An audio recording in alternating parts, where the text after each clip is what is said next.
Training, training, training. Everyone wants training for their job, and at the same time, no one knows how to train.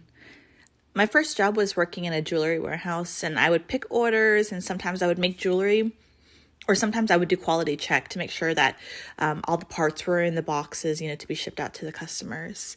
And my second job was at Whataburger as a cashier.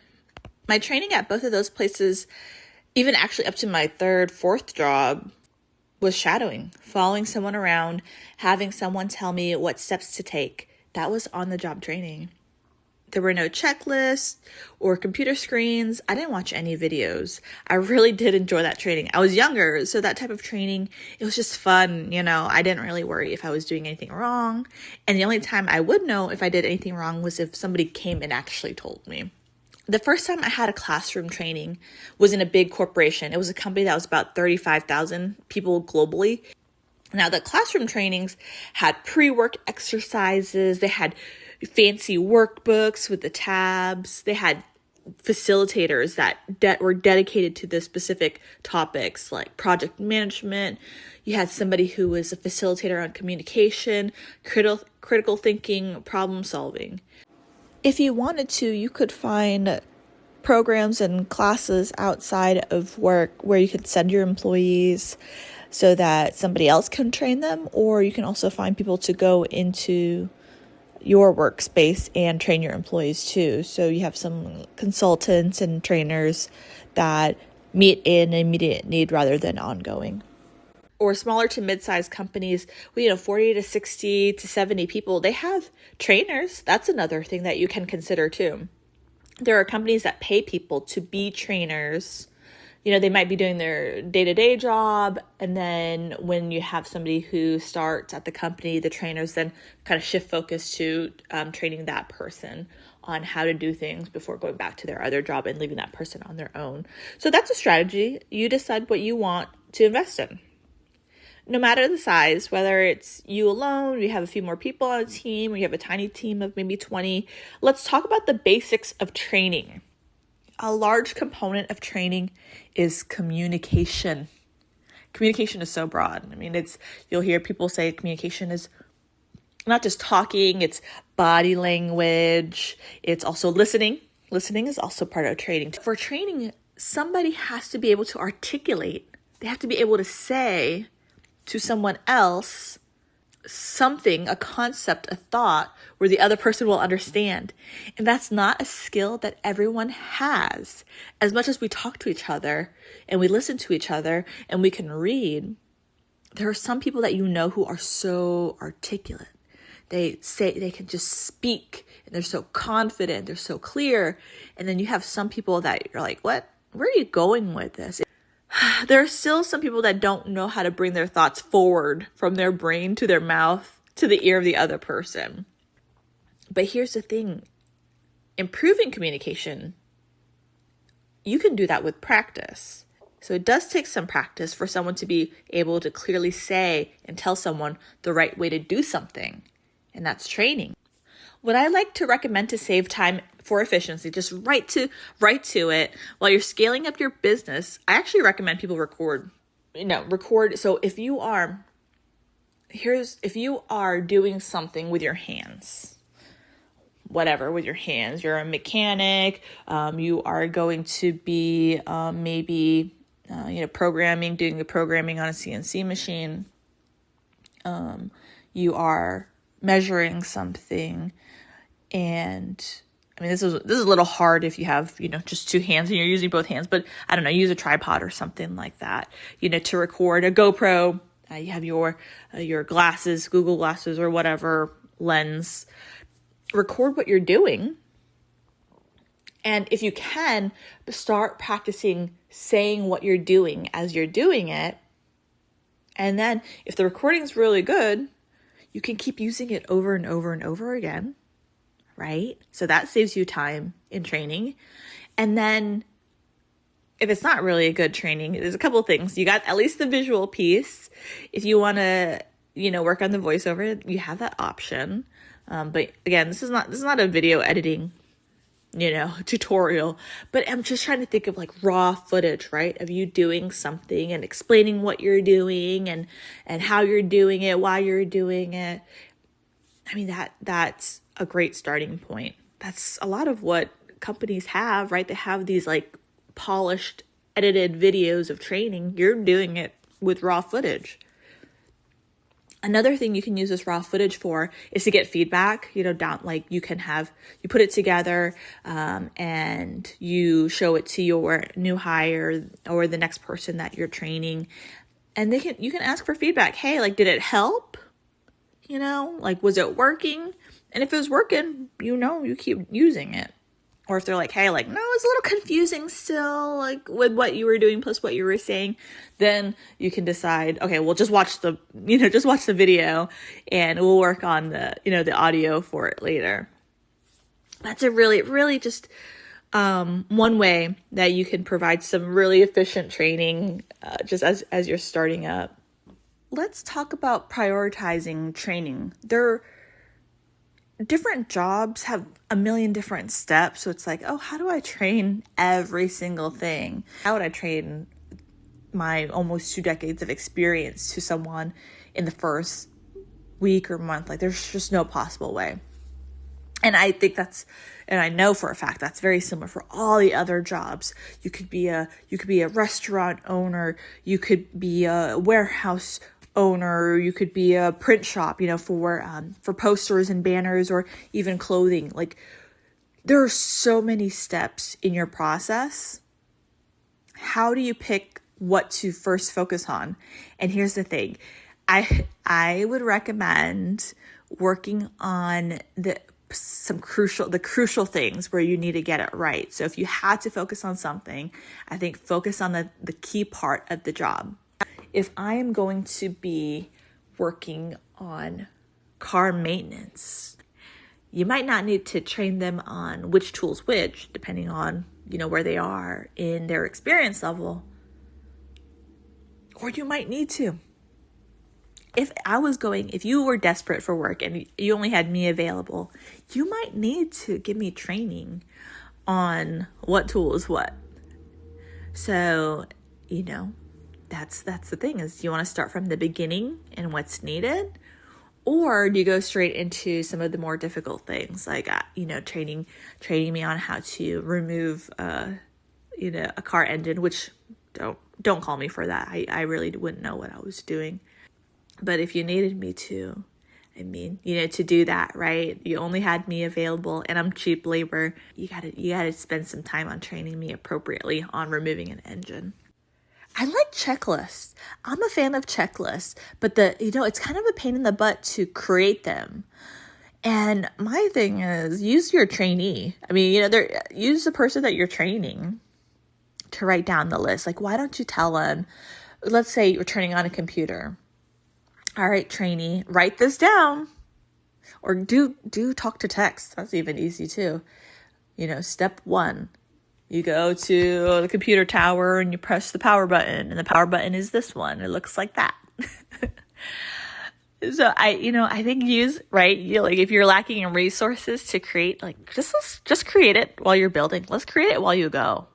Let's get creative and have your trainee help you develop the training as you are doing a part of it, and then they're documenting it so that you can keep repeating the use of that checklist over and over and over again.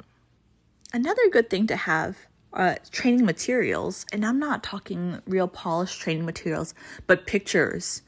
If you can have pictures of what you're working on or pictures of steps that you're doing, you can have videos, you can have screen recording or screenshots. Step by step. Step 1, you click the menu button, and step 1, you pick, this option, and then you pick this option and you type this in. Give me something really quick in a Word document, and then give it to the trainee, and then they can figure it out, and they can fix it and do, they can write notes on it too. I used to bartend at a restaurant, and they had their specialty cocktail, and they had the, how many shots of what each thing is. I would see pencil writings. Oh, add another shot of, simple syrup or whatever, a pump of simple syrup. And your training materials, whatever, build it as you go. Start with what you can and then make some edits along the way. You don't have to make it perfect all up front. Feedback. Incorporate feedback into your training process. And that's 2 ways. So that means you ask the trainee, is what I am saying and telling you to do or showing you making sense? And tell them to be very honest, because if they're a new hire, they're probably nervous, right? Like they don't want you to know that they, don't know, or that they don't understand, right? Like they don't want to look bad. There's some people that are like that, I'll be honest. I'll be like, no, I really don't understand. But there are some people that are like, oh, they don't want to make you feel bad, or they don't want to look bad themselves. So they'll be like, no, oh yeah, I understand. Or you're just saying that. So you have to, keep asking them and have them repeat it to you, because that will also prove it. They can't just say, yes, I understand, and then you move forward. It's like, okay, great. You understand, here. Now you do it. Now you try it. So them doing it is also feedback to you that they are getting the concept that you are sharing with them. Yeah, ask the questions and provide the trainee feedback if they are doing something incorrect. Just make sure that you're constantly giving the feedback, or regularly giving the feedback. I know you can't be there every second, every minute that they're doing something, but it's always important, that you check in, give them positive, right? Because it hurts. It kind of just, I think human nature, it sucks to have somebody tell you like, hey, that you did something wrong, but make sure that they understand that it's okay, right? That there's not the risk that they're going to be losing their job just from a simple mistake. And if it's going to be a major mistake, make sure that you train on that, right? So if there's something that they need to absolutely not do, then make sure that you cover that appropriately, and then that way they know, okay, that's a no-go. But if it's okay to mistake and you can do some rework, I think allow that to happen. That's where learning happens, is where people get the chance to do something on their own. And if a mistake happens and you correct them on it, without being, condescending or rude, if you can correct them on it, that's learning. Oh, okay, I know that I did something wrong. I wasn't supposed to do that. I'm not going to do that again. Great. Now I correct and I move forward.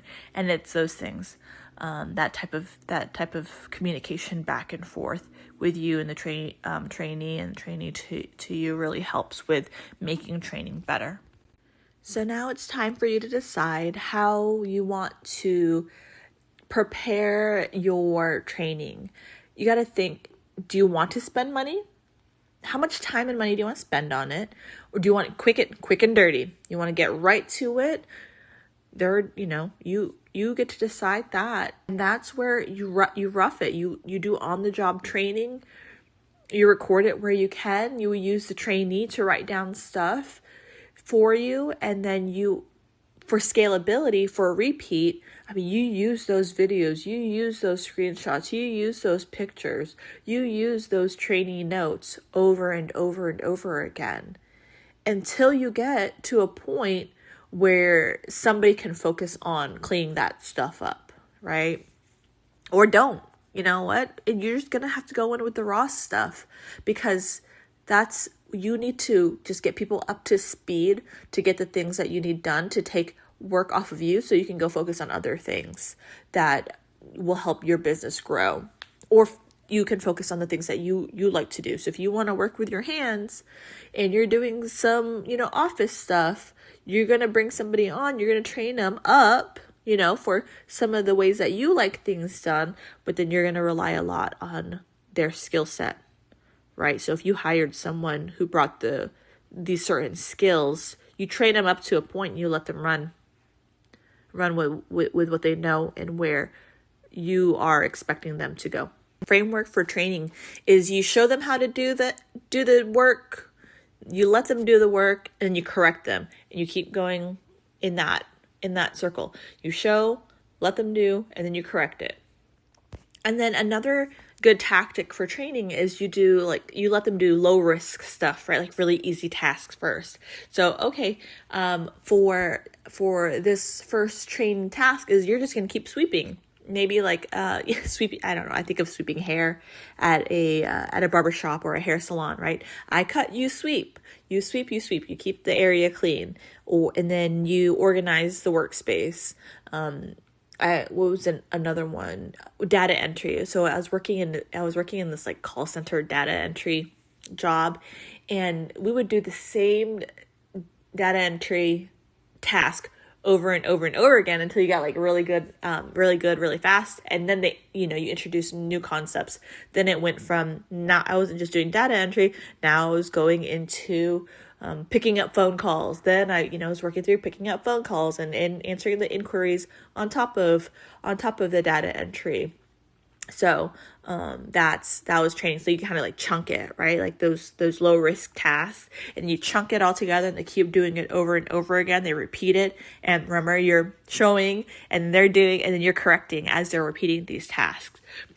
Just know that sometimes, for all the effort that you put into training, sometimes training isn't the problem. So realistically, you can bring on an idiot who you train, and you spend days, you spend weeks, you even have people that you spend months training, and they're still not getting it. That's not a training problem. Sometimes that's like just an attitude problem, and there's just whatever other issues, or some motivation training, like somebody's just like, nah, screw this, I don't want to do it. So I have a video on having to fire someone, and you might need to go take a look. At that, because there's only so much training and explaining and correcting that you can do before you need to really consider if that person is the right person for the job. Let me know in the comments if you think that this was helpful, or if you were looking for some more information, more clarity on a certain part of training.